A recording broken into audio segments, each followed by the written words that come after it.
या मातीवर उभा राहिला एक सिंह. त्याने स्वराज्य उभं केलं आणि अन्याय मोडून काढला. 18 आलुतेदार, 12 बलुतेदार सगळ्यांना त्याने सोबत घेतलं. जात नाही पाहिली की धर्म नाही पाहिला. पाहिलं ते फक्त स्वराज्य. लोहार, माळी, कोळी, शेतकरी सगळे त्यांच्या स्वप्नांचे भाग होते. पण आज त्यांच्याच नावाने त्यांचेच मावळे विभंगले जातात. धर्माच्या भिंती उभ्या राहतात.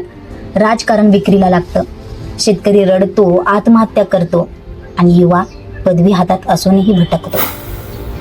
आणि आपण घोषणेबाजीत आणि गाडीच्या टुरटुरीत तर अडकलो नाही आहे ना. शिवरायांनी फक्त धर्मासाठी लढाई केली की स्वाभिमानासाठी? आज जर ते असते तर त्यांनी विचारलं असतं, मी किल्ले जिंकले पण ऍटलिस्ट तुम्ही मन तरी जिंकली का? तलवार नसली तरी चालेल पण अन्यायाविरुद्ध आवाज हवा. द्वेष नको पण एकता हवी. शिवराय जिवंत आहेत पण घोषणांमध्ये नाही. तिथे आहेत जिथे न्याय आहे. जय शिवराय म्हणणं सोपं पण शिवराय जगणं कठीण.